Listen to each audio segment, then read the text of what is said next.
역사의 그 어느 때보다 지금 우리가 사는 시대는요, 어, 이 기독교인으로 살아가기에 많은 이 정보들이 언제 어디서나 우리에게 우리가 이제 볼 수 있는 또 들을 수 있는 이런 세상에 살고 있는 것 같습니다. 유튜브에 들어보면요, 이 명설교는 언제 어디서나 들을 수 있습니다. 그뿐 아니라 교회마다 보면은 여러 가지 훈련들이 많아요. 제자 훈련, 또 뭐 리더십 훈련, 여러 가지 훈련들이 많습니다. 성경 공부들도 그 어느 때보다 교재들도 많고요. 주석도 굉장히 많이 있습니다. 내가 원하면 하나님의 말씀을 공부하는 데에 뭐 이렇게 큰 어려움 없이 공부를 많이 할 수 있습니다. 그런데 이렇게 영적인 어떻게 보면은 많은 이 우리에게는 도구들이 있는데 지금 우리나라 그리고 미국 이런 기독교 국가라는 이런 나라들의 영성을 보면요 밑바닥입니다. 소금이 맛을 잃으면 버리워져서 짓밟히면 당한다고 했는데요. 맛있는 소금 마냥 우리가 참 기독교인으로 살아가기에 어떻게 보면은 나의 신분을 나타내기가 두려울 정도로 이런 세상에 살고 있습니다. 왜 그럴까요? 왜? 우리가 말씀이 부족해서도 아니고 기도가 부족해서도 아니고 훈련이 부족해서도 아닌데 왜 이렇게 우리의 영성은 밑바닥일까요? 세상이 핍박을 한다고요. 세상이 점점 어두워진다고요. 세상은요, 어두워질 수밖에 없습니다. 세상은 세상 할 일을 잘 하고 있어요. 근데 빛의 역할을 할 빛이 제 역할을 못하고 있기 때문이라는 것입니다. 어쩌면 우리가 영성을 착각하고 있는지 모르겠어요. 내가 더 많은 것을 알면 그것이 내가 하나님으로부터 어떻게 보면은 좀 더 성숙한 크리스찬이 아닌가 착각하는지 모르겠어요. 여러분, 우리가 성경 공부를 하고 말씀을 접하는 목적은요, 인포메이션이 아니라 정보를 얻기 위해서가 아니라 트랜스포메이션, 변화를 받기 위해서입니다. 변화가 없는 공부는요, 쓸모없는 공부입니다. 우리 삶에 변화가 있어야 돼요. 오늘 저희들이 마태복음 25장을 읽었습니다. 근데 24장에 보면요, 예수님께서 이제 재림에 대해서 말씀하십니다. 예수님께서 돌아가시고 하늘에 오르셔서 이제 시간이 지나면 다시 돌아오실 것을 이제 주님께서 말씀하셨는데 25장에 가서는요, 예수님께서 세 가지 비유를 말씀하십니다. 이 비유를 말씀하신 이유를 우리가 알아야 되는데 이제 예수님 승천하시고 다시 오실 때까지 믿는 자들이 어떻게 살아야 되는지를 세 가지 비유로 말씀하십니다. 우리의 삶이 어떠한 삶이 돼야 되는지를 분명히 알려주고 계세요. 근데 우리가 이걸 아는 것도 중요하지만 아는 것에 대한 우리 삶에 묻어나와야 되는 이것이 더 소중하다는 것입니다. 첫 번째 비유는 열 처녀의 비유입니다. 신랑을 기다리는 열 처녀가 있어요. 그 유대 문화는요, 밤에 이제 결혼식이 이루어지는데 신부들이 신랑을 기다립니다. 그런데 이 부지런하고 지혜로운 다섯 처녀는요, 기름을 준비했다가 신랑이 올 때 밝히면서 신랑을 맞이하여 잔치에 참여합니다. 다섯 처녀는 어리석어서 게을러서 준비 못했다가 잔치에 들어가지 못합니다. 이 비유에 우리에게 주는 레슨은 뭡니까? 준비하며 살라는 것입니다. 신랑 대신 예수님께서 언제 올지 모르니까 항상 준비하고 살라는 것이에요. 아이고 준비 안 됐습니다. 아직 오지 마세요. 제가 예수님 재림에 대해서 이제 한참 공부할 때 제 대학생이었습니다. 그때 제가 기도 제목이 하나예요. 주님 오시더라도 나 결혼 한번 해보고 그 이후에 그래도 결혼은 맛보고 주님 오셔야지. 그런 어리석은 기도할 때가 있었습니다. 예? 근데 언제 오실지 몰라요, 우리. 그렇기 때문에 항상 준비하면 살라는 것입니다. 그리고 두 번째는 제가 이제 조금 이따 좀 구체적으로 할 텐데 세 번째 비유는요. 이제 천국 백성과 지옥 백성을 나눕니다. 왕이 양과 염소를 나눠요. 나누는 데 있어서 그 기준이 뭐냐? 내가 목말랐을 때 내가 물을 줘 마실 걸 줬고 배고플 때 먹을 걸 줬고 추울 때 입을 걸 줬고 외로울 때 나를 방문해 줬고 뭐 이런 말씀을 하시면서 언제 우리가 그랬냐 할 때 극히 적은 자에게 한 것이 곧 나에게 한 것이다. 그럼 우리가 천국 가는 기준이 우리의 행위 때문에 가는 것은 절대 아닙니다. 우리는 은혜로 천국에 갑니다. 그런데 은혜로 구원받은 자들의 삶이 어떠한 삶이 돼야 되는지를 말해주는 것입니다. 여기서도 컴패션 선데이를 했잖아요. 그러면서 여러분들이 컴패션 아이들을 후원하고 있습니다. 왜 그 아이들을 후원하는가? 이 세 번째 비유에 응해서 극히 적은 자에게 한 것이 곧 나에게 한 것이다. 굶주리고 헐벗고 소망이 없고 꿈이 없는 아이들을 위해서 나의 작은 정성을 통해서 그들에게 어떻게 보면은 선행을 한 거죠. 베푼 거죠. 그런 삶을 살라고 말씀하세요. 또 다른 사람들에게는 언제 우리가 그걸 안 했냐 그럴 때 극히 적은 자에게 안 하면은 주님께 한 것이 아니라는 것입니다. 그래서 우리는 항상 살면서 이기주의적인 삶이 아니라 나보다 어렵고 힘든 이런 사람들을 도우면서 마음에 품으면서 여러분 컴패션이란 이 단어가요. 라틴 단어 두 단어가 합성돼서 만들어진 단어인데 꼼빠띠 함께 아파한다는 말입니다. 그냥 아파하는 사람하고 아프겠다 힘들겠다 아이고 난 그래도 괜찮으니 뭐 아유 어떡하겠냐 이게 아니라 아파하는 사람 힘들어하고 가난해서 굶주린 사람들을 보면 함께 그 아픔을 나누는 것입니다. 그런 삶을 살라고 주님께서 말씀하세요. 자, 오늘 우리가 집중할 것은 두 번째 비유인데요. 이 두 번째 비유는 우리가 많이 들어본 달란트 비유입니다. 이 달란트 비유를 간단히 설명하자면 주인이 어디 떠나가면서 세 종에게 5달란트, 2달란트, 1달란트를 맡기고 갑니다. 시간이 지나고 어느 정도 시간이 지난 다음에 주인이 돌아왔을 때에 이제 감사를 합니다. 청산을 합니다. 내가 맡기고 간 것으로 뭐 했냐? 그럴 때 5달란트, 2달란트 받은 사람은 고부로 남겨와서 칭찬을 받습니다. 착하고 충성된 종아 내가 작은 일에 충성하였으니 더 많은 것을 맡기겠다고 말씀하십니다. 근데 문제는 1달란트 받은 사람이었어요. 1달란트 받은 사람은 자기 받은 달란트를 땅에 묻어뒀다가 그냥 그대로 갖고 옵니다. 본전치기 한 거예요. 잃지는 않았잖아요. 그래도 주신 거 그대로 갖고 왔잖아요. 그러면서 하는 말이 뭐라고 말합니까? 24절에 보니까 주여 당신은 굳은 사람이래요. hard man. 이 마음이 이게 강팍한 사람이라는 것입니다. 심지 않은 데서 거두고 해치지 않은 데서 모으는 줄을 내가 알았으므로 당신 겨우 1달란트 주고 뭘 대단한 걸 기대하냐 이 말이에요. 그러면서 하는 말이 두려워서 내가 땅에 감추어뒀다가 그대로 갖고 왔다는 거예요. 근데 자기는 잘했다고 생각한 것 같아요. 내가 그래도 본전을 잃지 않았으니까 겨우 1달란트 주고 뭘 기대하냐. 그런데 결과는 어떻게 됐습니까? 혼날 뿐만 아니라 쫓겨납니다. 쫓겨나요. 오늘 이 1달란트 받은 자를 좀 연구해 보려고 합니다. 우리가 한 번 사는 일생이잖아요. 잘 살아야 돼요. 제대로 살아야 돼요. 잘못 살면요. 다시 뒤로 빠꾸해서 오는 그게 없어요. 한 번 이게 일생을 망치면요. 다시 반복은 없습니다. 제대로 해야 돼요. 그래서 우리가 1달란트 받은 사람을 좀 연구하면서 이 사람의 이 기질이 내 안에 있는지 한번 점검해 보고 그렇게 살지 않도록 우리가 노력하는 시간이 있으면 좋겠습니다. 이 비유에서 두 가지 큰 레슨이 있어요. 하나는 우리 모두에게 달란트가 주어졌다는 것입니다.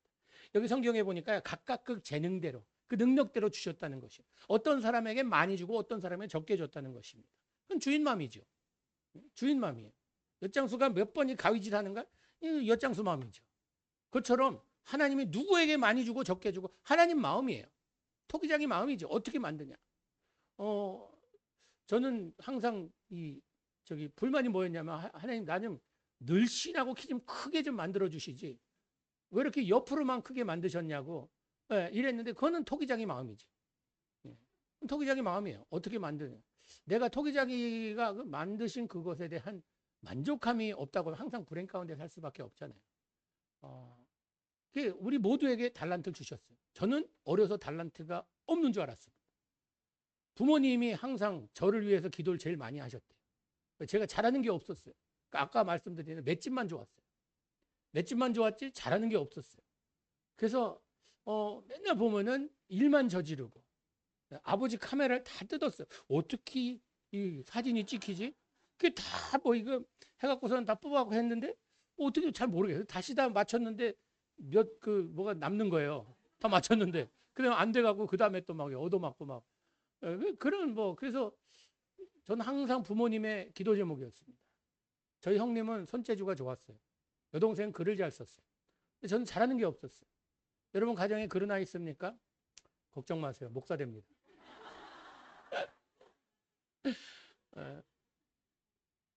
근데 하나님께서 저에게도 1달란트가 아닌 0.0001 달란트를 주셨으니까 오늘 여러분 앞에 와서 하나님 말씀도 전하고 있잖아요. 우리 모두에게 주셨다는 거예요. 많고 적고의 차이는 있지만 두 번째 여기에서 우리가 알 수 있는 레슨 뭐냐 하면요. 주신 것에 대한 감사가 있을 거라는 것입니다. 내가 너에게 준 달란트로 뭐 하다 왔냐? 우리가 이 하나님께서 주신 것은요. 이 생식수 해결하라고 주신 것이 아닙니다. 사실 이 비유의 핵심은 무엇인가 하면요. 이 종들이 자기 것을 가지고 자기의 무엇을 만들고 내가 이 이득을 남기기 위해서 일한 것이 아니라 이들의 열심히 일해서 곱을 남긴 그 목적은요. 누구의 기쁨을 위한 건가? 주인의 기쁨을 위한 거였습니다. 우리의 삶이 그래야 돼요. 나에게 주신 달란트로 내가 열심히 주님의 사역을 하며 하나님의 나라를 확장시키기 위해 노력하는 것은 누구의 만족과 기쁨을 위함인가? 주인의 만족을 위함이에요. 주인의 기쁨이 되기 위해. 우리가 그 찬양도 부르잖아요. 나 주님의 기쁨 되기 원하네. 내 삶이 주인의 기쁨이 되도록. 내 기쁨보다도 더 소중한 건 하나님의 기쁨입니다. 주인 대신 그분의 기쁨이에요. 그게 큰 이 두 레슨입니다. 그렇다면 나에게 주신 달란트로 하나님께서 뭘 하기 원하시는가? 아까도 제가 말씀한 능력 주시는 자 안에서 모든 걸 살 수 있다고. 여러분 하나님께서 우리를 통해서 놀라운 일을 이루기 원하세요. 놀라운 일. 그냥 내가 할 수 있는 만큼 하는 것이 아니라 내 능력만큼만 하는 것이 아니라 하나님 사이즈의 일들을 하기 원하세요.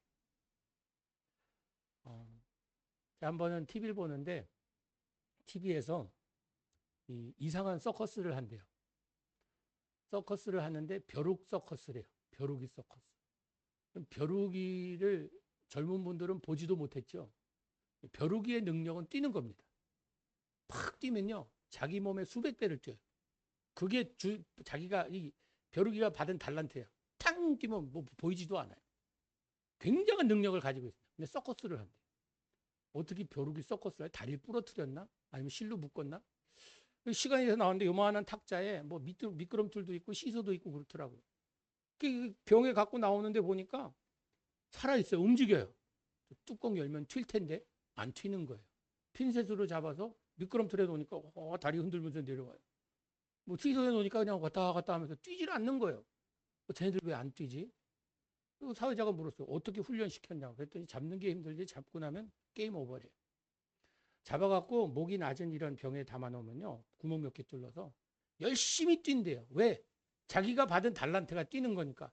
열심히 뛰는데 옛날에는 하늘이 높다 뛰었는데 지금은 뛸 때마다 어디 가서 부딪히는 거예요.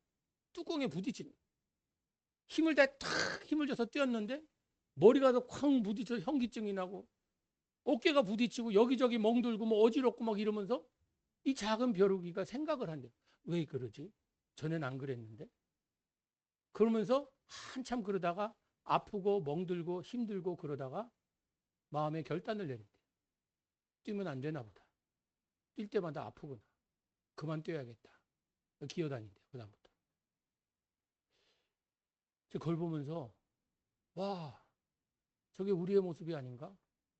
능력 주시는 자 안에서 우리가 모든 것을 할 수 있다고 선포하며 나아가는데 세상에 살다 보니까 여기 부딪히고 저기 부딪히고 여기 멍들고 저기 멍들고 너무 힘든 상황에 많이 처하다 보니까 나는 그냥 이렇게 그냥 살아야 되나 보다. 난 그냥 이게 나의 전부인가 보다. 그러면서 우리도 포기하는 삶을 살지는 않는지. 진짜 그런 것 같아요. 주님께서는 우리에게 놀라운 일을 우리를 통해 이루기 원하시는데 우리는 세상에서 힘들다는 이런 이유로 여러 번 상처를 받다 보니까 또 상처받을까 봐 무서워서 또 아플까 봐 두려워서 그냥 난 조용히 이렇게 살면 되겠다. 그러다 그냥 천국 가면 되겠지. 이렇게 그냥 사는 것 같습니다. 여러분 하나님께서는 우리를 향한 놀라운 계획을 포기하지 아니하셨습니다. 여러분도 포기하지 마세요. 하나님 나를 통해 뭘 이루기 원하십니까? 저는 미국에서 34년 목회하다 왔습니다. 34년 목회를 했는데요. 20년은 영어 목회를 했어요. 저는 제일 편한 언어가 영어예요. 그 다음에 한국말, 남미에서 사는데 또 스페니쉬도 하고, 또 브라질에서 살아서 포르투기스도 하는데 4개국을 제가 한다고 사람들이 와, 목사님 참 대단하다 그러는데요. 4개국어 한다는 말은 무슨 말인가 하면 하나도 제대로 하는 것이 없다는 것입니다. 그냥 대충대충 하는 거예요. 근데 저는 20년 영어 목회하고 14년 한어 목회했습니다. 하다 보니까 이 목회를 하는데 교회들이 이민교회로서는 꽤 큰 교회였어요. 마지막에 제가 있던 교회가 뉴저지 초대교회라고 뉴욕 뉴저지 그쪽 지역에서는 제일 큰 교회였어요. 그런 대형교회에서 목회를 하면서 많은 사람들이 목사님 참 하나님의 크신 쓰임을 받는다고. 대형교회 하는 게 크신 쓰임을 받는 건가요? 하나님의 놀라운 진리는 큰 데 있지 않다는 것을 우리는 알아야 돼요. 대형교회 했다고 하나님께 칭찬받는가? 하루는 말씀 묵상하면서 만약 예수님이 오늘 이 땅에 오신다면 우리 교회에 오실까? 안 오실 것 같더라고요. 너무 부자해. 너무 모든 걸 다 갖췄어요. 부족함이 없어요. 부교역자도 뭐 20명이 돼요. 그러니까 뭐 부족함이 없는 이 교회 예수님께서 왜 오실까? 그럼 오늘 오신다면 어디 가실까? 세 번째 비유처럼 극히 적은 자, 버림받은 자, 소외당한 자, 병든 자, 굶주린 자. 예수님께서 2000년 전에 오셨을 때도 그곳에 일부러 찾아다니셨잖아요.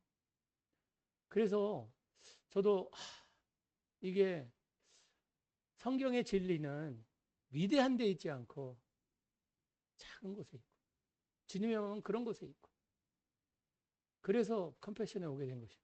예수님 어디 가실까 했더니 이 컴패션이라는 이 기관이 사실 여기 대표님이신 서정희 목사님하고 한 30년 넘게 이렇게 친구로 지내면서 보니까 제가 많은 친구들이 있는데 진짜 존경스러운 친구예요.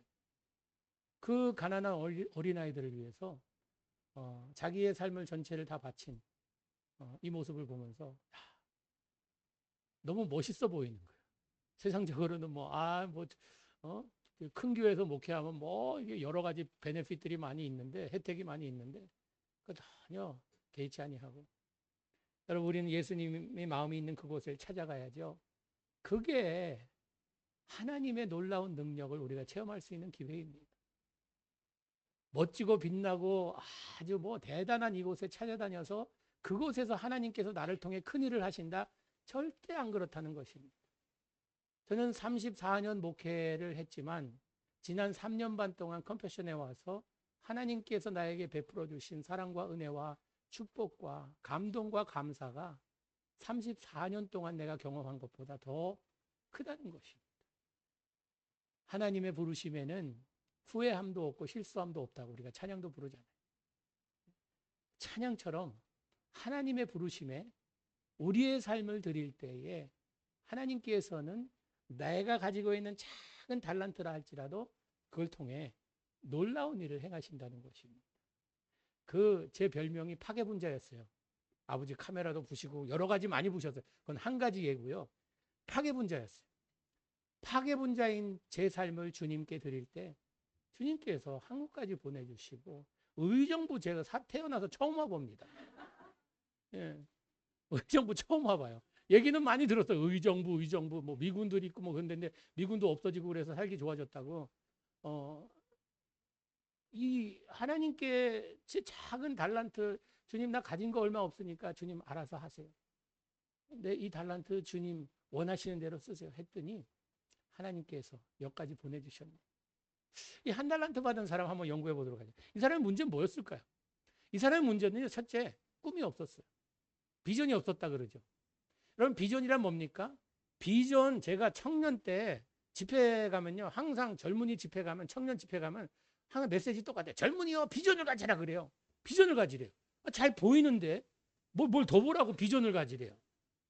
악령까지 끼고 열심히 보려고 하는데 뭘 보라는 거지. 비전을 보래요. 제 나름대로 이렇게 정리하였습니다. 비전이란요. 완성품을 볼 수 있는 안목이에요. 어머니들은 다 비전어리들입니다. 목도 못 세우는 깐난 애기를 안으면서 완성품이 보여요. 너는 의사감이다. 벌써 왕진기 두르고 하얀 가운 입은 게 보여요. 야, 넌 참 신동이구나. 어떻게 이렇게 아직 목도 못 세워 이러고 있는데 무슨 뭐 깜이 되겠다고 벌써 그림이 보여요. 왜 부모님들이 자녀들을 위해 그렇게 많은 투자를 하는 줄 아세요? 꿈이 보이면요. 투자가 아깝지가 않습니다. 기쁨으로 생각해. 비전이 있는 곳에 거기에 내 삶을 드린다는 것은 이건 희생이 아니라 기쁨입니다. 어머니들이 참 아이들을 위해 그렇게 하면서도 기쁨으로 하잖아요. 왜? 꿈이 보이기 때문에.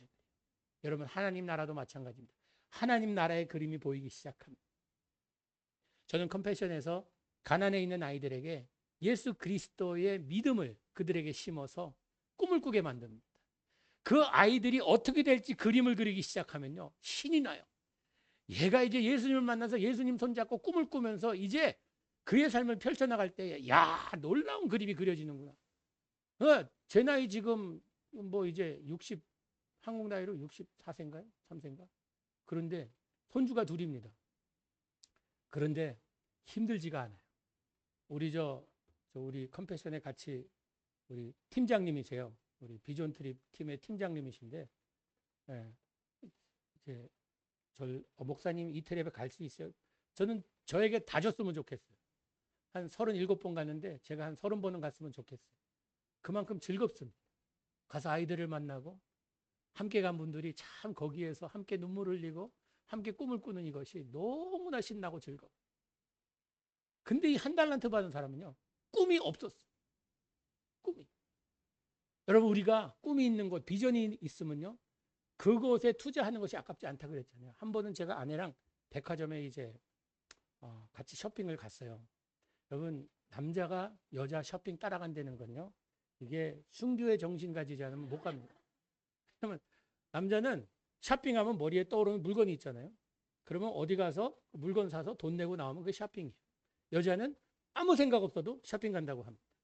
왜 쇼핑해요? 한번 그냥 윈도우 쇼핑 한다고. 뭐 우리 창문 괜찮은데 뭐 그런데 윈도우 쇼핑을 그 따라갔어요. 갔는데 화장품 그 이제 섹션을 지나가는데 화장품 있는 데서 카메라하고 두 모니터가 있더라고요. 그러면서 아내한테 잠깐 여기 서래요. 섰는데 사진을 탁 찍는데 왼쪽에 아내 얼굴이 나오고 오른쪽에 아내 얼굴이 나오는데 한 15년은 젊어 보여요. 버줌 같은 거 다 없어지고 깨끗하게 나오는 거예요. 그러면서 하는 말이 신제품이 나왔는데 요거 쓰면 6개월 하면 요렇게 된대요. 안 되면 어떡하냐 그랬더니 환불해 준대요. 100% 환불해 준대요. 진짜래요. 아내가 저를 너무 잘 알거든요. 저는 아내에게 항상 강조하는 것이 난 당신이 쌩얼이 좋다고. 화장 안 한 얼굴이 너무 예쁘다고. 근데 그게 진짜 예뻐서가 아니라 좀 화장품 쓰는 게 너무 아까운 거예요. 하나님이 흙으로 인간을 만드셨는데 흙에다 찍어 발라봤자 흙이 어디 가겠어요? 그 흙이 뭐 금으로 변하겠어요? 그래서 별로 그렇게 안 좋아했는데 이렇게 변한다고 하니까 그 아내가 가재요. 얼마냐 물었더니 굉장히 비싸더라고. 그 제가 거기서 머뭇머뭇거리고 진짜 이거 6개월 동안 안 변하게 준대요. 아내가 갑자기 나한테 화를 벌컥 내면서 왜 안 하던 짓 하니? 그래서 제가 그때 뭐라 그랬는지 아세요? 비전을 봤다고. 완성품을 보니까 돈이 아깝지가 않은 거예요. 여러분 하나님 나라의 그림을 우리가 보기 시작하면요. 우리 삶을 그곳에 투자하는 것이 아깝지가 않아요. 신나는 거예요. 재밌는 거예요. 그게 하나님 나라의 진리, 진실이라는 것입니다. 근데 한 달란트 받은 사람은 꿈이 없었어요. 이 한 달란트로 뭐 할까? 아마 어쩌면 비교의식에 빠졌는지 모르겠어요. 나도 저 사람처럼 5달란트, 2달란트 있으면 뭐래도 할 텐데 겨우 이 하나 줘갖고 뭐 한 달란트가 작은 돈이 아니었습니다. 뭐래도 할 수 있는 돈이었어요. 근데 아예 그냥 포기한 거예요. 땅에 묻어둔 거예요. 비전이 없었습니다.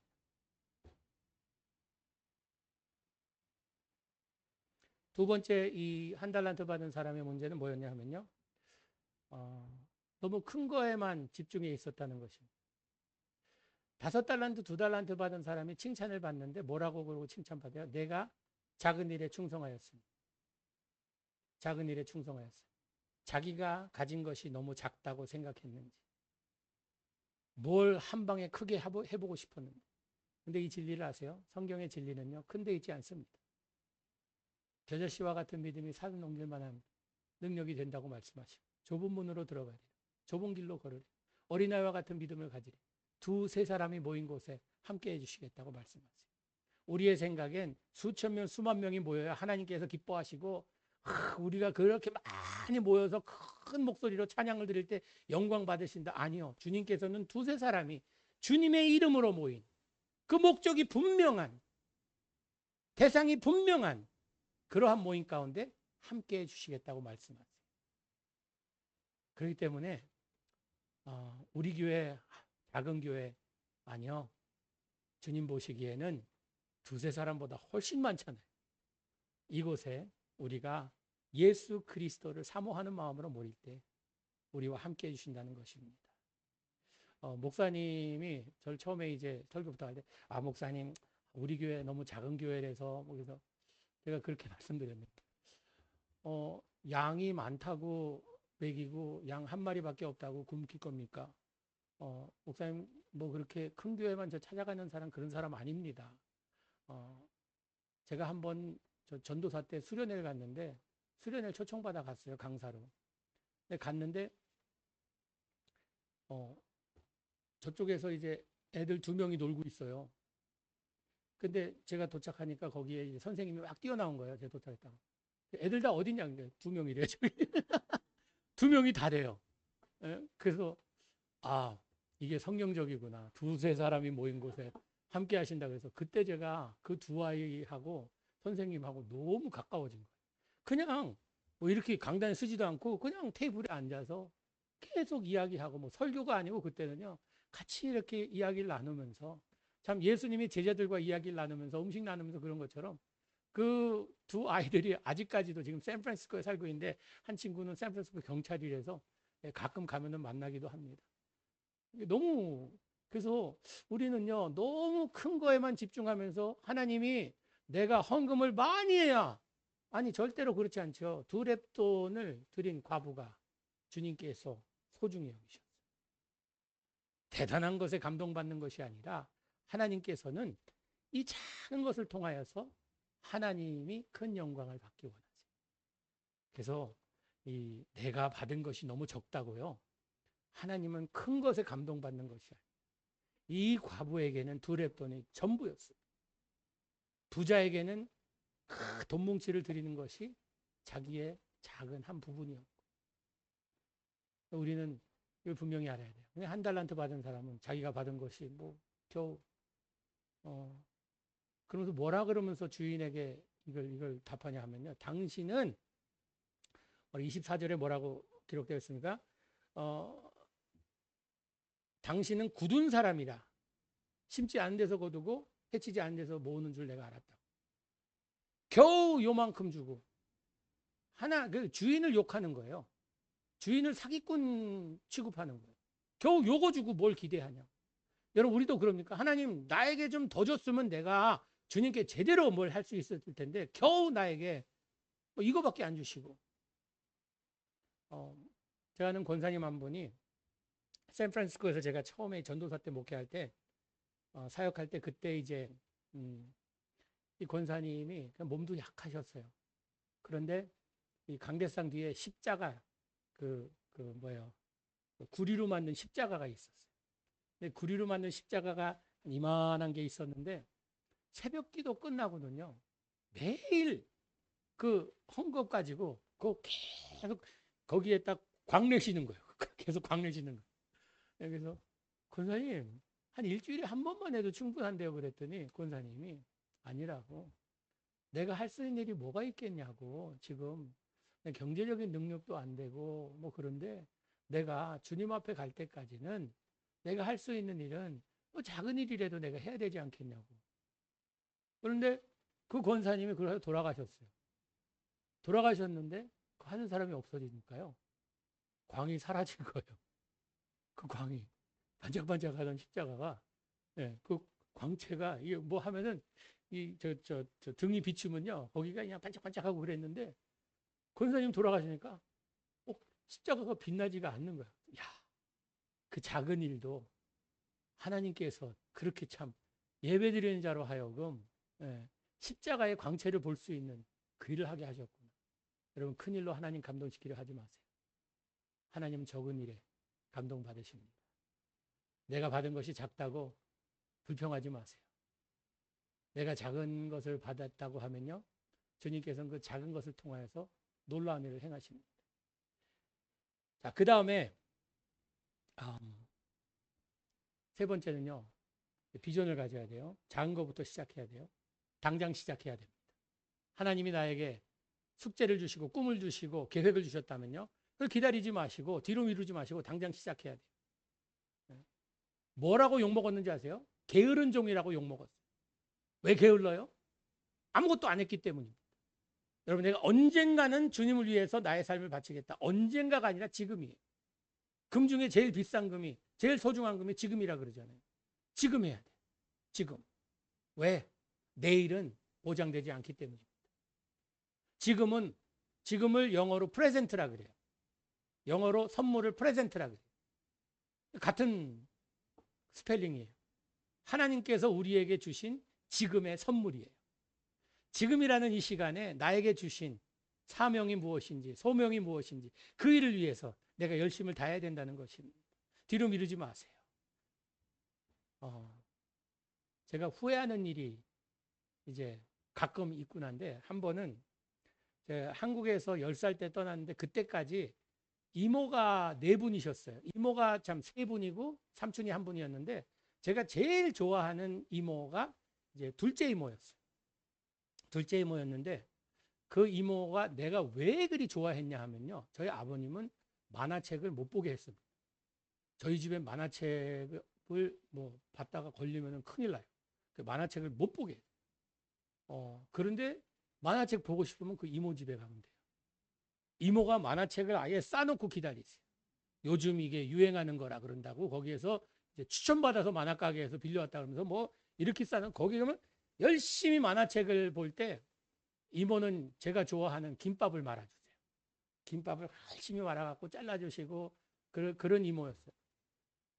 그러면서 이제 저희가 해외로 나가면서 나중에 이모도 미국으로 초청받아서 오셨는데, 그 이모 저는 항상 마음에 너무 고마운 이모, 너무 좋은 이모. 그랬는데 제가 한 번은 남미 아르헨티나에 집회를 갔어요. 갔는데 전화 연락을 받았는데 이모가 이 뇌출혈로 쓰러지셨대요. 쓰러져요. 와, 돌아가시면 안 되는데. 근데 한 3일 있다가 또 연락을 왔는데 집회 중에 돌아가셨대요. 그때 뭐 그냥 제가 너무 힘든 거예요. 눈물이 계속 나는 거예요. 아마 거기 그 교회에서는 목사님 뭐 회개할 일이 많나 그렇게 생각했는지 모르겠는데 계속 눈물이 나는데, 그 눈물이 무슨 눈물이었냐 하면요, 제가 그렇게 그 이모한테 혜택을 많이 받고 사랑을 많이 받고 하여튼 뭐 형은이 참 귀염둥이 그러면서 너무 저를 사랑해 주셨는데 한 번도 고맙다고 한 적이 없는 거예요. 그러니까 언젠간 내가 이모님께 제대로 한번 쌓아야겠다. 고마움을 표현해야겠다. 항상 마음엔 있었는데 표현을 못하고 있던 거예요. 근데 돌아가신 거예요. 그때 제가 내가 왜 안 했을까? 왜 그 마음이 생길 때도 왜 안 했을까? 깜빡깜빡 진정으로 내가 감사하지 않았던 건 그건 아닌데. 그러면서 그때 제가 느낀 게, 야, 사랑한다고 고백할 사람 뒤로 미루면 안 되고 상황을 봐서 해야겠다. 이것이 아니라 성령님께서 주시는 마음은 그때그때 표현해야 돼요. 용서할 사람 용서하고, 용서 구할 사람 용서 구하고, 사랑 표현할 사람 사랑 표현하고. 제 아내하고도 이제 미국에 아내가 있고 제가 여기 있으니까 자기 전에 전화하고 일어나면 전화해요. 자기 전에 이제 전화해서 이제 잔다고, 그리고 아침에 일어나서 아직 안 죽었다고 그 전화하고 이제 그렇게 하면서 같이 있을 때보다요 마음에 있는 것을 더 많이 표현해요. 왜? 우리에게 지금 무슨 일이 언제 일어날지 모르니까 이걸 그냥 뒤로 미루는 게 아니라 계속 표현해야겠다. 그래서 나의 마음도 표현하고, 또 아내도 그렇고. 여러분, 지금 한 달란트 받은 사람은요 뒤로 미뤘어요. 주인이 올 때까지 미룬 거예요. 그래서 욕만 먹은 것이 아니라 쫓겨났어요. 너무나 비극적인 인생 아닙니까? 마지막에 가서 아이고 내가 왜 그랬지? 그러지 말걸 껄껄껄 하다 죽는다 그러잖아요. 그러지 말 걸이 아니라 여러분 지금 예수 그리스도가 나의 삶에 없다고 하면 지금 믿으세요. 지금이 최고의 시간입니다. 그리고 이 한 달란트 받은 사람의 제일 큰 문제는 무엇이었냐면요. 비전도 있어야 되고 우리가 작은 일부터 시작해야 되고 당장 시작해야 되고 이것도 중요한 어떻게 보면은 이 과정에 그렇게 될 수 있겠지만요. 주인에 대한 완전히 잘못된 생각을 가지고 있었어요. 주인을 사기꾼으로 알았던 거예요. 주인을 이상한 사람으로 알고 있었던 거예요. 여러분 우리 하나님이 어떤 분이십니까? 우리 하나님이 여러분들에게는 어떤 분이세요? 그냥 내가 살아가는데 그냥 나에게 필요한 거 채워주시고 이렇게 그런 정도 되십니까? 우리 예수 그리스도는 우리에게 전부가 돼야 돼요. 나의 전부. 예수님 아니면 안 된다는 이것이 돼야 된다는 것입니다. 근데 한 달란트 받은 사람은 주인이 전부가 아니었어요. 자기의 편의가 더 중요했고 자기의 생각이 더 중요했어요. 저희 집에 아들이 셋이 있는데요. 둘째 아들이요. 얘가 너무 노는 걸 좋아해요. 저희 집은 8살 때까지 미국에서 매를 들었어요. 그 고무로 된 요만한 매가 있는데 그거는 자국 안 내고 따끔한 그거라 그래서 자국 내면 미국에서 잡혀가잖아요. 네, 그래서 그게 있었어요. 근데 얘는 매도 안 통해내요. 자기가 잘못하면요 와서 빨리 때리래요. 이건 한 2대 정도는 되니까 빨리 때리래. 나 나가서 놀아야 된다고. 이런 애예요. 그리고 일이 터졌다 하면 얘예요. 다른 애가 이렇게 해서 사고가 났다 하면 얘가 꼭 개입돼 있어요. 그런 애. 아내가 얼마나 속상했냐면요. 얘는 우리 애 같지 않대요. 다른 데는 너무나 순하고 진짜 순종형이고 말도 잘 듣고 그러는데 얘는 너무 애가 와일드하다 그러죠. 너무 하여튼 하여튼 사고 덩어리예요. 그런 애인데 아내가 이제 얘는 우리 애 같지 않다고. 얘가 샌프란시스코에서 태어났거든요. 거기 중국 사람들이 많았어요. 그때 아기가 바뀐 것 같대요. 아무래도 유전자 테스트를 해봐야겠대요. 우리 애가 아닌 것 같대요. 내가 우리 애 맞다고. 어떻게 아니야? 난 안다고. 난 확실히 안다고. 유전자 안 해도 나는 안다고. 나랑 너무 닮았어요. 너무 닮았어요. 그랬는데 얘가 8살 때였어요. 8살 때였는데 하루는 이제 교회에서 집에 들어갔는데 조용한 거예요. 조용해서 다들 어디 갔나. 침실에 들어갔더니 아내가 누워있는데 일어났는데 보니까 눈이 퉁퉁 부었어요. 왜 그러냐니까 또 이제 일이 터진 거예요. 예, 막내가, 둘째 아들이, 이제 하도 노는 걸 좋아하는데, 애들이 많다 보면요. 모든 것을 이렇게 군대식으로 합니다. 먹는 시간 하면 다 같이 와서 먹어야 돼요. 자, 나중에 자기 혼자 그거 없어요. 냉장고를 아예 잠궈놔요. 먹을 때 안 먹으면 없다. 예, 그러니까 이제 생존 경쟁을 위해서 애들이 거기에 다 따라야 돼요. 공부하는 시간 하면 숙제하는 시간 다 와서 이제 식탁에 둘러앉아서 숙제하고 공부해야 돼요. 다 이게 스케줄이 있는데 이제 숙제하는 시간이었는데 얘가 밖에서 막 놀다가 들어온 거예요. 그 엄마한테 30분 더 놀고 돌아오겠다. 아니 지금 숙제하는 시간이니까 앉으라고. 아니 30분만 친구들 밖에서 기다린다고 놀고 오겠다고. 그 다음에 자기 하겠다고. 안 된다고. 와서 앉으라고. 그래서 아내가 이제 어깨를 눌렀어요. 앉으라고. 그랬더니 얘가 엄마를 확 민 거예요. 아내가 뒤로 넘어지면서 벽에 머리 부딪히면서 쿵 소리가 나니까 애들이 막 놀래갖고 엄마 죽는 말이요. 그 아내가 너무 놀래갖고 8살 애가 저렇게 폭력적으로 엄마 밀고 저러는데 아픈 거보다 너무 놀래갖고 너 방에 가라고. 아빠 올 때까지 기다리라. 얘가 엄마는 안 무서워해요. 아빠 무서워해요. 저는 보통 애들 훈육 잘 안 때려요. 아니 혼내지도 않아요. 굉장히 이제 아이들하고 이렇게 좀 즐겁게 지내는 아내가 이제 그 훈육을 많이 하는. 근데 저는 1년에 연중 행사로 한 번 정도 아이들 이제 혼내고 그럴 때가 있어요. 그러니까 아빠 화내면 진짜 무섭다는 거 애들이 알아요. 화내지 않는 사람이 화내면 무섭잖아요. 근데 너 아빠 오면 너 반 죽었다고.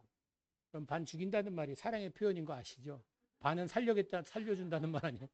근데 얘가 너 이제 아빠는 반 죽었다니까 방에 가라고 그랬는데, 어, 얘가 이제 다른 애들 뭐 놀래갖고 그랬는데 방으로 안 간 거예요. 방으로 안 가고 집을 나갔어요. 집을 나가서 저희 집 바로 앞에 길 건너면은 LA 경찰이 살고 있었어요. 그 집에 가서 문을 두드린 거예요. 자기 좀 도와달라. 아빠 오면 자기 반 죽인다 그랬다고. 미국 경찰은 아이들 보호할 책임이 있거든요. 그래서 집에 들어오라 그래서 어디 뭐 먹는 데 없나, 이 가정에 무슨 아동 폭력 있나, 다 1시간 동안을 뭐 아이 질문하고 뭐 그러면서 데리고 있었던 거예요. 집에서 난리 난 거예요. 방에 가라 그랬는데 없는 거예요. 경찰한테 전화하려고 그러는데 데리고 온 거예요, 얘를. 집에 데리고 와서 그 새파랗게 젊은 경관이에요. 20대 한 중반 될까? 그런데 뭐 아내를 막 혼내는 거야. 당신 이 분노 조절 클래스 가서 해야 된다고. 완전히 이게 뭐 분노 조절 못하는 이게 있는 것 같고 뭐 그렇다 그러면서 막 혼내. 아내가 너무 창피하고 미안해갖고 자 미안하다고 미안하다 다음에 이런 일 없을 거라고 막 그러는데 다음번에 이런 일 있으면 자기가 가만 안 있겠다 그러면서 이제 협박하면서 그냥 갔어요. 그 이제 문 닫고 들어왔죠. 그 얘한테 너 방에 가라고. 아빠 오면 넌 죽었다고. 어. 그러고 아내는 방에 들어와서 너무 막 모든 게 다 무너지는 것 같아서 내가 엄마로서 뭘 잘못해서 얘가 이렇게 됐나 뭐 그런 죄책감과 모든 그것 때문에 힘들어하고 있었어요. 그 얘기를 듣는데 그 경관이 우리 목사 집인 거 알거든요. 목사 집에서 반 죽인다는 말이 나오고 뭐 이러니까 저도 막 창피한 데다가 또 얘가 뭐 완전히 부모님 우리 가정에 뭐 먹칠하고 피가 거꾸로 솟는다는 말이 실감나더라고요. 그래서 아 이거 어떡하지? 어떻게 해야 되지? 그러면서 주님 성경에 이런 경우에는 어떻게 하라고 되어 있습니까? 구약의 구절이 확 생각나는 거예요. 불순종하는 아이는 돌로 쳐 죽이라는 구절이 있어요. 아내가 애 잘났는데 얘는 꽝인 것 같고 진짜 돌로 쳐 죽여야 되나 뭐 별난 생각이 다 나는 거예요. 그러면서 한 30분을 이제 기도하고 있었어요. 기도하면서 지혜 달라고. 이제 어떻게 해야 되나? 다른 애들은 방에서 이제 어떻게 되나?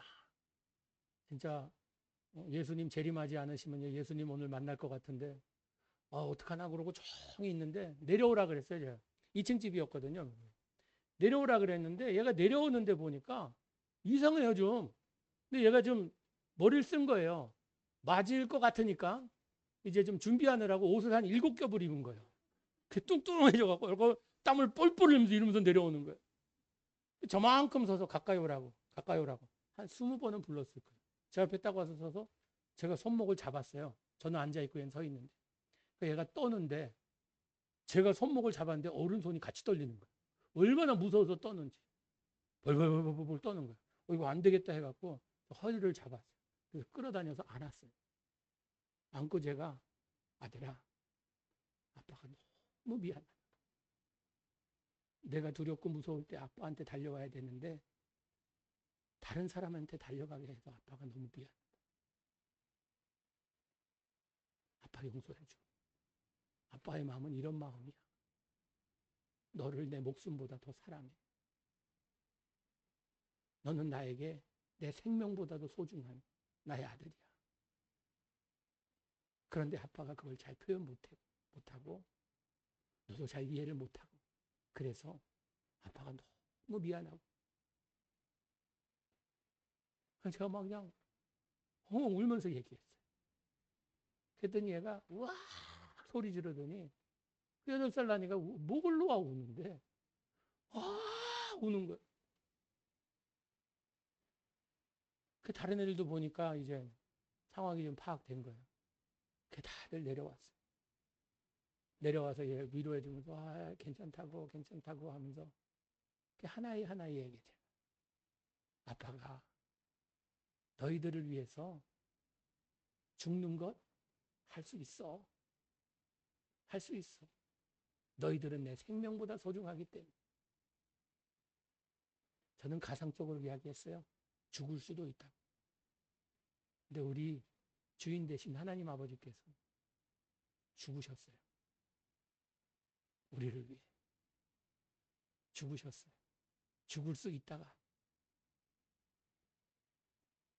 이게 주인 대신 우리 하나님 아버지의 마음이라는 것입니다.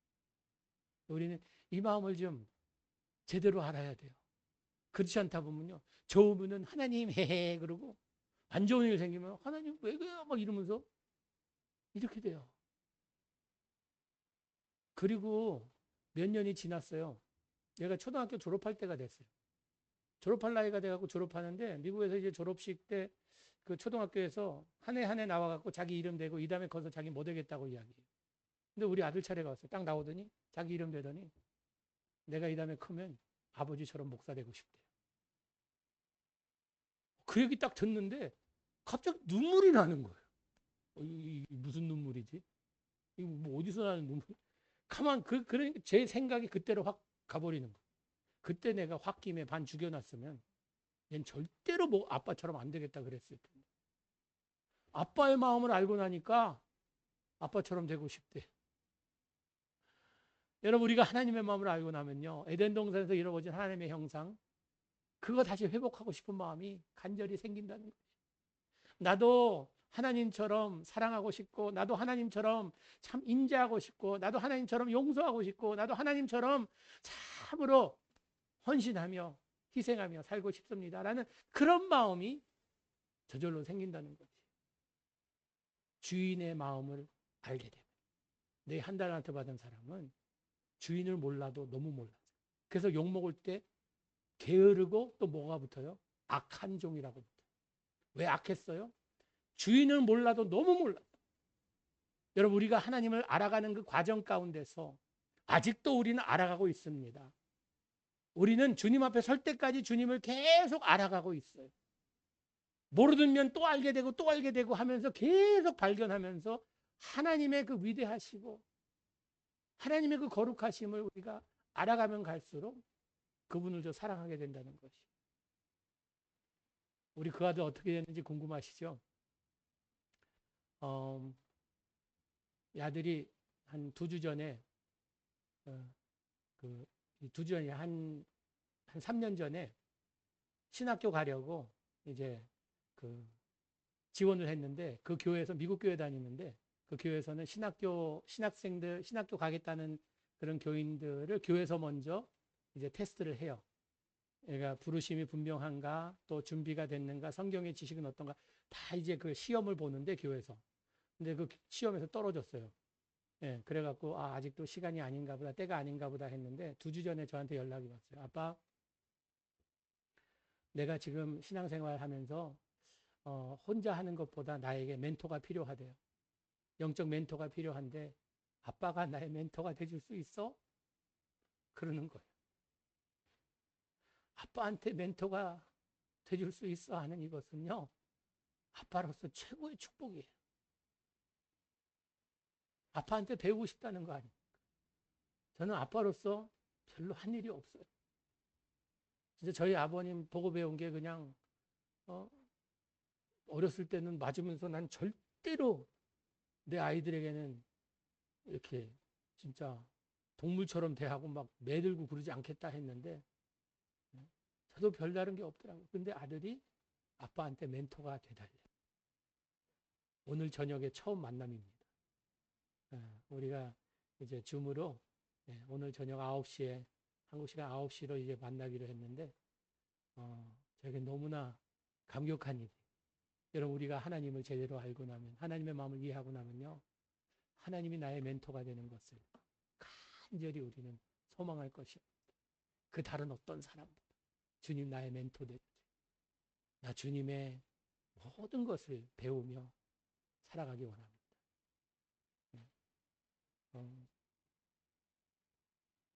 제가 한번 이 말씀을 읽으면서 이런 상상을 해봤어요. 만약에 한 달란트 받은 사람이 자기 받은 달란트를 뭐 한 달란트밖에 안 되지만 한번 뭘 좀 해봐야지. 이것으로 뭐라도 해봐야지. 딱 보니까 뭐 그냥 포장마차 하나 차릴 정도는 될 것 같아요. 차렸어요. 메인 메뉴를 어묵으로 정했어요. 오늘 진짜 오뎅국 너무 맛있었는데 어묵으로 정했어요. 그런데 그때 뭐 일본에 뭐가 뭐 터져갖고 생선 먹지 말라고 막 그런 뉴스가 나오고 그래갖고 쫄딱 망했어요. 주인이 돌아왔어요. 주인이 돌아와서 너 내가 준 한 달란트로 뭐 했냐?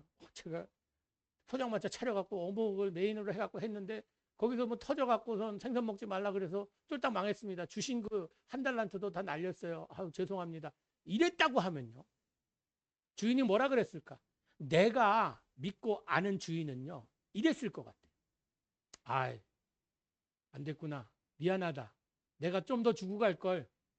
좀 더 줬으면 내가 다른 거 했을 텐데 아이 내가 실수였구나. 내가 미안하구나. 그러셨을 것 같아요. 하나님은 우리가 잘 되고 안 되고 이것에 따라서 내가 성공적으로 했기 때문에 칭찬하고 내가 그것을 제대로 못했기 때문에 꾸중 뭐 내가 화내시고 이런 분이 아니세요. 하나님께서 우리에게 요구하시는 것은 성공이 아니라 헌신이에요. 성공은 우리가 기대하는 바고 참으로 이 바라는 그 결과지만 그 결과를 얻지 못한다 할지라도 하나님은 그 과정 가운데서 우리의 헌신을 보고 감동받으시는 분이세요. 그래서 여러분 우리에게 주어진 달란트가 우리의 능력대로 우리의 재능대로 많이 받고 적게 받고 했습니다. 그 주신 것으로 여러분 하나님의 기쁨이 되는 삶 사는 여러분 되시기를 축복합니다. 예, 전 놀라운데 한 분도 안 주무시네요. 예, 목사님이 훈련을 잘 시켰나 봐요. 아니면 오늘 미원이 안 들어간 음식이었던지 미원이 들어간 음식 먹으면 항상 제가 월남국수 한번 먹고 설교하다가 졸리더라고요. 예, 제가 졸려서 일찍 끝냈는데 오늘 안 조시고 끝까지 잘 경청해 주셔서 너무 감사하고 첫 만남이 힘들지 앞으로 목사님 또 사모님을 통해서 계속 만남이 있었으면 좋겠습니다. 컴패션 사랑해 주셔서 너무 감사하고요. 이번에 목사님 사모님 가셔서 제가 너무 많은 감동을 받고 또 그래서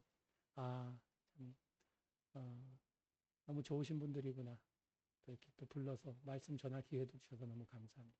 잠깐 기도하고 마치도록 하겠습니다.